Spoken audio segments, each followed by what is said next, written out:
Hello, my name is Safari Agaba, the God's favorite, and today I want to take that moment, the opportunity again to do something, but at the same time when I'm teaching you guys. So today, in a few minutes, I'm going to be doing an interview about the contract that I'm hoping to get. I've been working on it, and it starts all the way submitting the proposals, and then the proposal they ask you this, they ask you this, then eventually, and basically, today is the day that I'm gonna actually be going through the process of communication skills. How do I communicate?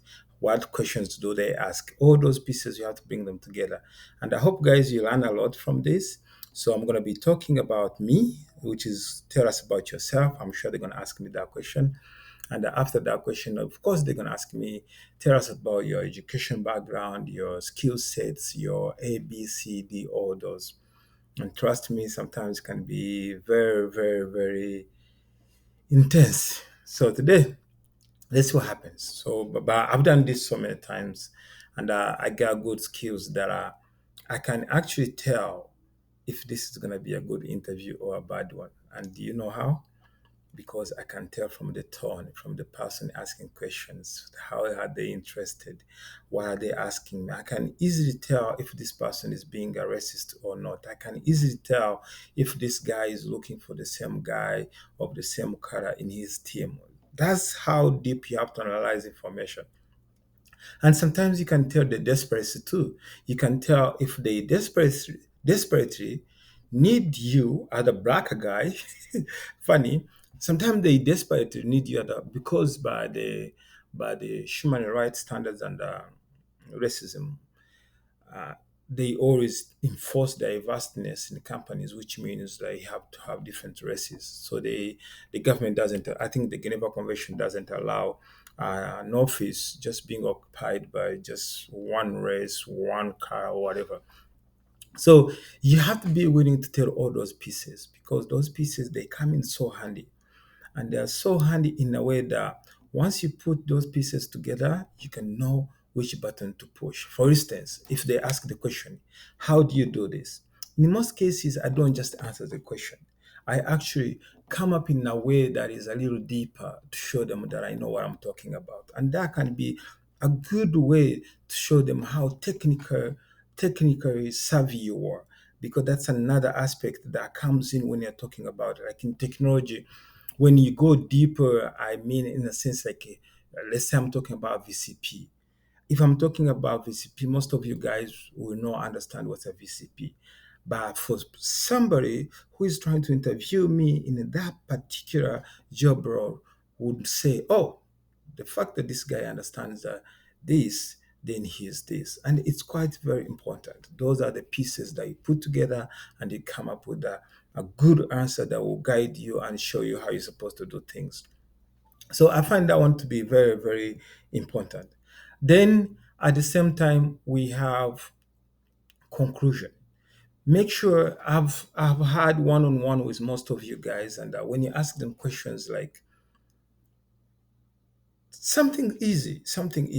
Tell me about ChatGPT. The guy has never heard about ChatGPT, but they always figure out trying to lie. When you're trying to lie in this profession, somebody's gonna tell. You can, instead of saying I know ChatGPT, just say I've been hearing people talking about it, and I've actually set myself some time to work on this, but I've been quite busy. I can't wait. And then in that case, they will be like, oh, so this guy is very interested in this. It's going to be easy for us to train him. And that's the whole point. You need to show them that you are available, but not only you're available, you are a quick learner and you're ready to learn. And that is so important. It's so important that in this job line, you have to consider that. You can't miss that point. Then there's other pieces that you have to put in place. For instance, if they ask you about the system centers like SSM, SCAM, SVM, and virtualization, you have to understand which class of technologies goes together. You have to understand when you're talking about virtualization by maybe storage like iSCSI or fiber, maybe you are talking about the server inbuilt, the hardware basically. You're talking about on-site.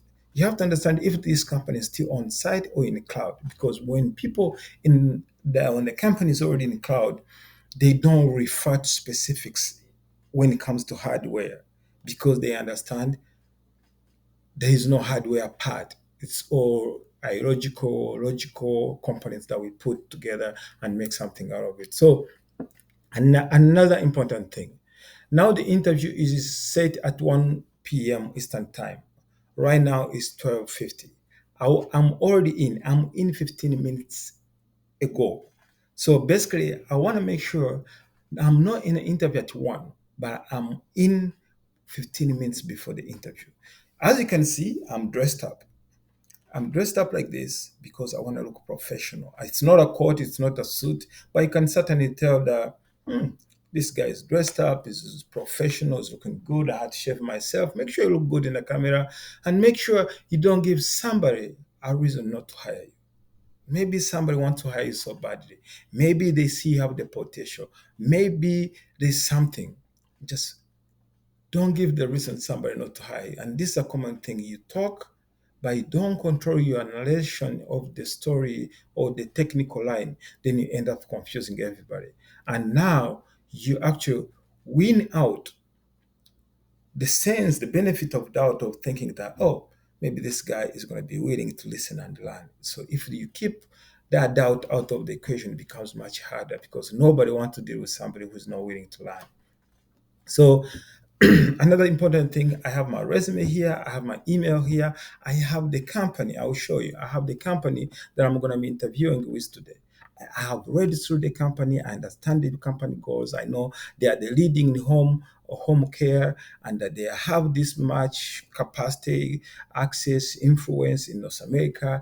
I have studied everything about the company, and that is what is going to set me apart. Because not only that I'm going to come as an engineer, but also I'm going to touch the hearts of their feelings of their company. I'm going to resonate so perfectly with the owner of the company. I'm sure such a companies, there's always a son or a father or the owner running it. So you have to make sure you connect the passion because it's not always about the job. It's always about the passion. If you have a passion to help people, to support people, it so always works much easier for you when you're in that environment of having to work with other people. So it's really good. So don't just go to pass the interview. Just make sure when you go there, there is also that portion that you have to connect it. It's a synergy. You have to connect with the company so the company can feel like, oh, this is one of us. This is the guy who believes in what I believe in. This is the guy who's going to understand this psychological understanding and knowledge how to do such a case. Secondly, make sure you get the headphones with this mic. The reason is, as you guys understand, at some cases we all have accents. Sometimes the white guy is going to take him forever to understand what you're talking about. So having the microphone like this one, it brings all the words clear in their ears, and it helps you hear each and every word because you want to make sure they feel like you're connecting with them. You're going to be able to understand in the conference, in the meeting, in the status meetings, all those pieces. And based on that, they can say, yeah, they can say, yes, this is the right person to train. This is the right person to hire. But before they hire you, make sure you can connect with them. Because connecting with them, it builds up an idea that this is one of us. And so learn how to play with the global market. And that's a skill set. Those are skills you can't study from school. These are the only skills that a person who have been there can actually tell you. As you can see, I'm not doing magics here, but I'm actually using the generic words, standard vocabularies, but the way I'm putting them together and the way I'm trying to hit the point of what that person is looking for is what's going to give me the job. And this is very important. So we're going to keep it on this one, and then we see again, have your resume, research the company, understand the company, where it comes from. If necessary, go find the guy who is going to interview you, go on his LinkedIn, get to know who is the guy. Maybe you have something in common. Maybe when you have a moment, tell them, "Yeah, I'm going to be picking up my kid. They're in the in the soccer team. Or maybe his kids are in the soccer team as well." So you have to connect in a certain way that they feel like this is one of us. So skills are very important, but communication skills are very important. But also psychology, critical thinking, analyzing information, all that comes in handy. So don't be don't be confused. It's not all about skills.